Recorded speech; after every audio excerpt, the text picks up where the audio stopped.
నమస్కారం, welcome to Suman TV. నేను గీతాంజలి. ప్రస్తుతం మనతో పాటు శివరుద్ర సాధు గురుగారు ఉన్నారు. వారితో మాట్లాడదాం. గురుగారు నమస్కారం అండి. నమస్కారం. గురుగారు, దాంపత్యం తర్వాత ఇంట్లో చెయ్యకూడని పనులు అంటూ ఏమైనా ఉన్నాయా? ఖచ్చితంగా ఇవి మాత్రం నిషిద్ధం అంటూ ఏమైనా ఉంటే వివరించండి. ఇప్పుడు దాంపత్యం అన్న విషయం కాబట్టమ్మా, అంటే ఇప్పట్లో నాకు తెలిసి జనరేషన్స్ కి చెప్పాల్సిన అవసరం ఉంది. పెళ్ళి యాక్చువల్లీ దాంపత్యం అంటే భార్య తర్వాత భర్త ఉన్న ఒక కుటుంబం. కొంచెం వెనక్కి వెళ్తాం మనం. వెళ్ళిన సందర్భం చూస్తే అమ్మా, 12 సంవత్సరాలు 13 సంవత్సరాల్లో స్త్రీ పుష్పవతి అవుతుంది యాక్చువల్లీ. ఇప్పుడంటే 9, 8కి డ్యూ టు హెల్త్ అని లేకపోతే మొబైలైజేషన్ అవుతున్నారు. 13వ సంవత్సరానికి అమ్మాయికి పెళ్లి చేసే తంతు నేను గతంలో చెప్పాను. 13, 14కి చేసేవాళ్ళు. అబ్బాయికి అప్పటికి 16, 17 ఉంటుండే. వీళ్ళు దాంపత్యానికి వెళ్ళకపోయేవాళ్ళు అప్పటికి. ఎందుకంటే శారీరకమైన నిబంధనలతోనో లేకపోతే అంతటి స్థితి అప్పటికి రాకపోవడం వల్ల కొన్ని సందర్భాలు ఏర్పడి వాళ్ళకి ఏం నేర్పించేవాళ్ళు అంటే అమ్మ, మొదట గౌరవం నేర్పించేవాళ్ళు. ఈ 13, 14లో ఏం చేసేవాళ్ళంటే, ఈ బోరింగ్ దగ్గరికి వెళ్ళి కూడా నీళ్లు తెచ్చేవాళ్ళు, తోడేవాళ్ళు, వ్యవసాయానికి వెళ్ళేవాళ్ళు, సర్ది కట్టడాలు, ఇల్లంతా అలకడాలు, ఇవన్నీ అలవాటైపోయేటి వాళ్ళకి. ఇవన్నీ అలవాటైపోయినాక ఈయన గారు పెనిమిటితోని ఏకాంతంగా ఉండాలి అని అంటే వారికి ఒక గది ఉండేది అంతే. ఆ గదిలో అప్పట్లో అయితే చీకటి కదా తల్లి, ఇది కొంచెం మైక్రో లెవెల్లో వెళ్దాం మనం. చీకటిలో చేసే శారీరక సంబంధమే అక్రమ సంబంధానికి దారితీయదు. ఎక్కడైతే వెలుగులో చేస్తారో శారీరకమైన సంబంధాలు, అలాంటి యొక్క స్థితి ఎక్కువ శాతం ఇప్పుడు స్ప్రెడ్ కావడం చేత అక్రమ సంబంధాలకి మొదటి దారి. ఎలా అని చెప్పవచ్చు, మనల్ని ఇప్పుడు నేను ఒక సాధువుని కాబట్టి నేనైతే ఈ ప్రశ్న చెప్పవచ్చు. కొంతమంది సన్యాసులు ఉంటారు, పెళ్లిలే కాని వాళ్ళు ఉంటారు కదా, అలాంటి వ్యక్తులకి మేబీ మీరు అడిగిన క్వశ్చన్ అంత డెప్త్గా రాకపోవచ్చు. ఒకసారి శారీరకంగా చీకటి సమయంని ఉపయోగించినప్పుడు ఏమవుతుందంటే అమ్మా, మనసులు ఒకటైపోయి జీవిత లక్ష్యాలు అనేది, భవిష్యత్తు ప్రణాళికలు అనేది చాలా బలపడతాయి. ఒక్కసారి వెలుగు ఉన్న సమయంలో ఏమవుతుందంటే అమ్మ, స్త్రీ పురుషుల మధ్యలో తేడా ఏం ఏర్పడుతుందంటే, స్త్రీ యొక్క స్థితిని ఈ పురుషుడు పూర్తిగా చూడకూడదు. అర్థమైందా తల్లి? అలా ఉన్నప్పుడు ఏమవుతుందంటే, ఈ పురుషుడు స్త్రీ స్థితిని బాగా చూసినప్పుడు, ఉదాహరణకి ఒక అప్సరస ఉందనుకుందాం. ఆ అప్సరస పేరు మనం ఉదాహరణకి ఏ అనుకుందాం. ఈ ఏ అప్సరస చూపులు, ఆవిడ శరీరాన్ని ఈ విధంగా చూడగలిగిన వ్యక్తి బి గురించి ఊహించగలడు.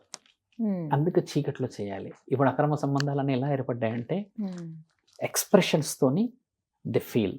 మైనర్ బాలికల మీద, మెచ్యూరిటీ లేని వాళ్ళు చేస్తున్న ఈ అఘాయిత్యాలు ఏంటంటమ్మా, న్యూడ్గా ఉన్న వాళ్ళని, సగం సగం దుస్తులు వేసుకున్న ఈ అందంగా ఉన్న ఆడవాళ్ళు కానీ, కొంచెం శరీరం బాగున్న వాళ్ళని ఊహించి చేస్తుంటారు. ఇక్కడ ఇట్ ఈస్ అ రిపోర్ట్ కదా, సైకలాజికల్ రిపోర్ట్. ఇలా ఊహించి అక్కడ ఏం మెచ్యూరిటీ ఉందని ఈయన గారు చేశారు అని అంటే, ఈయన ఇంటర్నల్ గా సెన్స్ అనేది అక్కడ ఆ ఒక చిత్రపటం మీద పనిచేస్తూ ఉంటది కదా. ఇది మన శాస్త్రంలో చాలా పొందపరిచిన దాంపత్యమైన రహస్యం. ఇది చీకటిలోనే ఈ వివరణ ఎందుకంటమ్మా, ఆశ అనేది భార్య పైనే ఉంటది అప్పుడు. లేకపోతే మీరు ఈ రోజులు ఎన్ని అవుతున్నాయి చూసారా? ఇలా కొన్ని విషయాలు మీరు బాగా గమనించి మనం కొంచెం డెప్త్గా పోతే మనల్ని కొంతమంది అడగవచ్చును, అదేంటి అంతా బోల్డ్గా చెప్పాడు అని. ఎక్కువ శాతంగా చూస్తే ఈ యొక్క శారీరక సంబంధం అనేది ఇంటర్నల్ గా ఎక్కువ శాతంగా ఫీల్ కావాలి.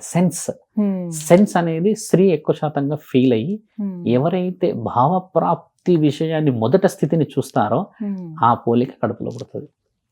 ఇది ఎంత వివరంగా ఉందో చూసారా? మీకు అర్థమైందన్నమాట. మనం ఎండ్ స్టేజ్ అనేది ఎవరైతే మొదట చూస్తారో ఆ పోలిక కడుపులో పుడుతుంది అంటే అర్థమైందా అమ్మ? అలాంటి స్థితిని పూర్వము చాలా చాలా చాలా చాలా చాలా రహస్యముగా 25, 26 మంది కుటుంబం ఉన్నా కూడా ఒక ప్రత్యేకమైన స్థలం ఇచ్చేవాళ్ళు. అంటే దానికి అంతటి పవిత్రత విలువ ఉందని అర్థం. ఇప్పుడు నేను ఇంకొంచెం బోల్డ్గా ఎందుకు చెప్పానంటే, ఈ రోజుల్లో అంత ఓవర్గా అవుతుండడానికి గల కారణాలు చెప్తున్నాను. ఆ ఎక్స్ప్రెషన్స్ కోసం అని ఎన్నుకోవడాలు, వేరే వాళ్ళని, ఈవిడ ఇలా ఉంటే అలా ఉంటుంది ఎన్నుకోవడాలు, మగవాడు ఇది కాకపోతే ఎలా అని చెప్పిన ఆ గుణాలు చీకటిలో జరిగేటి వెలుగులోకి వచ్చి ఇంతటి కుటుంబాలను నాశనం పట్టించిందమ్మా. ఇక్కడ స్త్రీకి మొదట ఏం నేర్పించేవాళ్ళంటే, క్రమశిక్షణ, అత్త మామలకి గౌరవం, తర్వాత వాళ్ళకి పిల్లలు అంటే ఇప్పుడు భర్తకి అక్క చెల్లెలు ఉండవచ్చు, వీళ్ళందరూ ఉంటారు, ఈ గౌరవాలు నేర్పించేవాళ్ళు. ఇక్కడ ఒక స్త్రీ విషయాన్ని ఎక్కువ మనం మాట్లాడితే అమ్మా, అందరికంటే ముఖ్యమైన వాడు పెనిమిటి. ఎందుకు పెనిమిటి ముఖ్యమైన వాడానంటే, అందరిని కోల్పోయి అమ్మని నాన్నని ఇష్టాన్ని నష్టాన్ని అన్ని కోల్పోయి ఈయనలోనే అన్ని ఊహించుకొని వస్తుంది కాబట్టి ఈయన గారికే విలువ ఇయ్యాలి ఆవిడ, ఆయన కూడా ఈవిడకే విలువ ఇయ్యాలి. ఎందుకు ఆ విలువ ఇయ్యాలి అన్న విషయాన్ని మనం కొంచెం మాట్లాడితే తల్లి నిన్నే ఊహించుకుంటుంది అన్నిట్లలో. నా భర్త మంచోడు, నా భర్త ఇది, నా భర్త అన్ని ఊహించుకుంటుంది. ఎందుకంటే ప్రపంచం లేదుగా. తాళి అనే ఆ బంధానికి మనం అడ్డుపడుతూ ఉన్నప్పుడు చాలా మంది ఏడుస్తారు, నా బిడ్డని పంపిస్తున్నాం అంటారు కదమ్మా, అది ప్రేమతో. నేను ఇక్కడ ఏమంటున్నాంటమ్మా, నీ యొక్క తల్లిదండ్రులు కానీ ఎవరైనా కూడా ప్రేమతో ఏడ్చినుంటే ఈ రోజు నీవు తల్లివి తండ్రివి కాకపోతుండే ఈ బాధ్యతగా. బాధకి ఏడుస్తున్నావు కానీ ఆ బాధకి పెళ్ళైనాక 10 సార్లు పిలుచుకుంటున్నారు ఇంటికి. అక్కడ నిజమైన జీవితాన్ని చూడనియట్లేదు. అత్తమామల గౌరవం పోతున్నది ఒక విషయం. రెండోది భర్తని సర్వస్వంగా చూసుకునే ఆ తరుణము మనమే ఇండైరెక్ట్ గా ఎన్నికలు లాగుతూ వస్తున్నాం. ఈవిడ ఎలా ఫీల్ కావాలంటే వెల్ మెచ్యూర్డ్ అయిపోయినాక పెళ్లి చేస్తున్నాం, నాట్ ఈవెన్ మెచ్యూర్డ్. 25-26కు జీవితం సగం అయిపోయినాక పెళ్లి చేసినప్పుడు షరతులు వస్తున్నాయి. అసలు షరతులే లేని సమయంలో ఇవి నీ జీవిత షరతులు అనే సమయానికి పెళ్లి అమ్మ. యాక్చువల్లీ భర్త విషయానికి వస్తే అత్యంత విలువైన సమయం ఏదనంటే, ఒక భార్య భర్త కోసం ఎదురు చూసే కడప అత్యంత విలువైన కడప. ఎందుకు ఎదురు చూడాలి భార్య భర్త కోసం? ఎందుకంటే పొద్దంతా పని చేసి ఏం చేసి ఎక్కడికి వస్తాడు తీరా చూస్తే ఈవిడ ఆయన కోసం నా ప్రపంచం వస్తుందని ఎదురు చూస్తే ఆ తరుణం విలువైనది కదమ్మా. అత్యంత రుచికరమైన భోజనం ఏదో తెలుసా తల్లి? ఒక భర్త కోసం భార్య వండే వంటకం. ఇక్కడ మనం కరెక్షన్ చేయాలి. అదేంది గురుగారు అంత మాట అన్నారు? అమ్మ వండే వంట కదా అంటే, పెళ్లి కాని వాళ్ళకి అమ్మ వంట, పెళ్ళైన తర్వాత భార్య వంట అమృతం తల్లి. నువ్వు పెళ్ళైనాక కూడా చాలా మంది మా అమ్మ చేపలు బాగా చేసేది, వంకాయ గుత్తొంకాయ చేసే అన్న వాళ్ళ కుటుంబాల్లో సగం నాశనమై ఉన్నాయి. ఇక్కడ మీ అమ్మ గొప్పగా చేసింది కానీ నీకు భార్య కూడా వచ్చింది కదా. మరి మీ అమ్మని మీ నాన్న పొగడకపోయినుంటే, మీ నాన్న పొగడకపోయింటే మీ అమ్మ ఈరోజు రుచికరమైన భోజనం చేసేదా? మరి నీ భార్యకు నువ్వు నేర్పించాల్సిన అవసరం నాలుకతోనే చెయ్యి. బాగా నేర్చుకుంటా అంటే అత్త కూడా ఇలాగో మాట్లాడుకుంటారు. ఆ కించపరచడం ఎందుకు? మా అమ్మే పెట్టింది తింటాను కంచం పరేసడం చేయడం. ఆవిడ చాలా హట్ అయిపోయి నేను చెయ్యనంటే ఇక స్విగ్గీలు జొమాటోలోకి వెళ్తున్నారు. ఇదొక వ్యవహారం. అయితే ఒక వ్యక్తి మన దగ్గర శాస్త్ర గ్రంథంలో ఏం రాస్తుంది తెలుసా అమ్మ? అత్యంత రుచికరమైన భోజనం అని నేను ఎందుకన్నా అంటే, పోయేటప్పుడు భర్తను అడుగుతుంది భార్య ఏమి వండాలి అని అంటే, ఏమంటాం మనము? సంథింగ్ ఏదో చెప్తే షీ ఫీల్స్ ఎంటైర్ డే. నూనె పోసినప్పటి నుంచి మొదలు పెడుతుంది, పోపు నుంచి మొదలు పెడుతుంది, పొయ్యి వెలుగు నుంచి మొదలు పెడుతుంది, కోసినప్పటి నుంచి ఇంత తింటాడా అట్లా తింటాడా ఇట్లా ఎంత ఊహతో వండుతుంది కదా తల్లి. అది అత్యంత రుచికరమైన భోజనం. అత్యంత పవిత్రమైన అత్యంత శాంతియుతంగా ఉన్న సమయం ఏం తెలుసా అమ్మ? భార్య భర్త కంచంలో తినడం. అలా ఎలా గురుగారు? పూర్వం మనం ఎలా ఉండేది చెప్తాం. చాలా మందికి తెలియని విషయం కదా, ఒక సాధువుని కాబట్టి మీకు చెప్తాం. మా గురువులు మాకు ఇచ్చిన విలువ అది. ఒక కంచంలో భర్త తిన్న దాంట్లో తినడానికి గల ముఖ్యమైన కారణం ఏం తెలుసా తల్లి? భర్త బహు కష్టాలు, అప్పులో, ఫైనాన్స్, వాట్ ఎవర్ ఇట్ మీరు ఒకప్పుడు కూడా ఉండే కదా బాధలు అన్ని భరించేసి ఇంటికి వచ్చి ఈవిడ వండుతుంది కదా ఈయన గారి కోసమే. ఆ భోజనం తిని ఆ 10 నిమిషాల సమయం ఇక్కడ అన్ని పెట్టుకొని 10 నిమిషాలు ఎవ్వరూ కూడా డిస్టర్బ్ చేయొద్దని తింటాడు. హార్ట్ బీట్ నార్మల్ అవుతుంది. అప్పుడు హంగ్రీ అంటే ఆకలి ఉంటుంది, నార్మల్ అవుతుంది. ముల్లోకం మొత్తం మునిగిపోతున్నా కూడా దాని మీదనే ధ్యాస పెట్టుకుంటాడు, మనసు ప్రశాంతంగా పెట్టి తింటాడు. అంటే నిమ్మలంగా తింటాడు. రుచి, అచారు, పప్పు, పెరుగు ఏది పెట్టినా తింటూ ఉంటాడు కదా. ఆ 10 నిమిషాల్లో ఎంత సుఖాన్ని అనుభవిస్తాడు ఆ భర్త.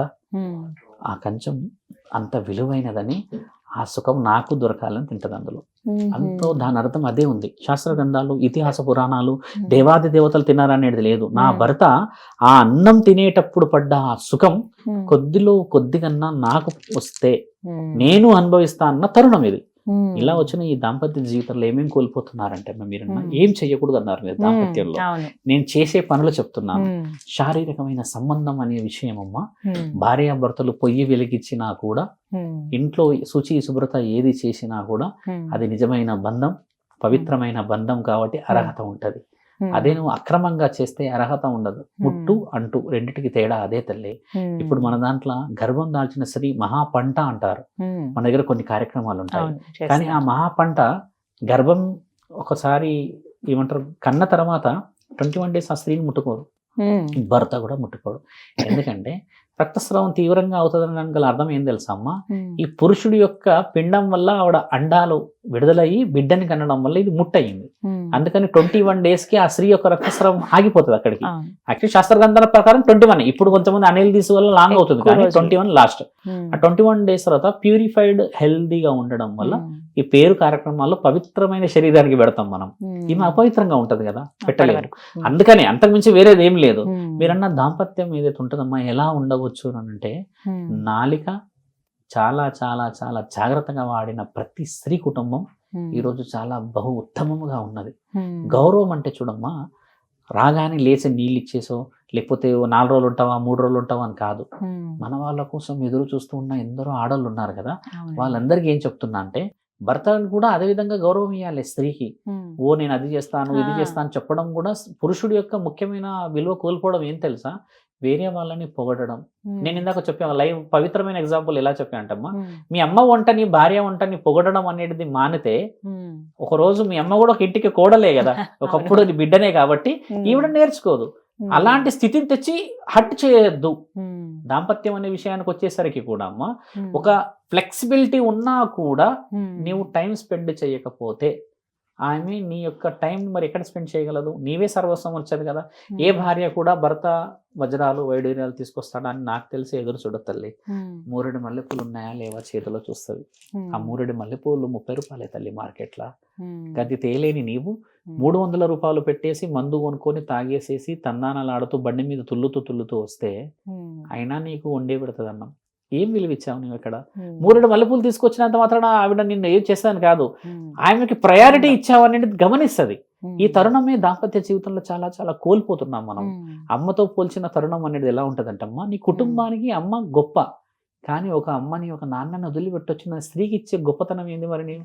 ఇదే కాబట్టి ఇది దాంపత్య జీవితంలో చేయాల్సిన పనులు ఏంటంటే అమ్మ, అక్రమానికి విలువ నానీయకపోవడమే. ముట్టు అంటూ అని ఎందుకు చెప్పానంటే, ఈ రోజుల్లో అక్రమానికి చాలా విలువ అయిపోయింది తల్లి. అందుకని దాంపత్య జీవితం పరమశివుడు ఇచ్చిన మహాప్రసాదం, దాన్ని స్వీకరించాలి. చక్కగా వివరించారండి. నమస్కారం.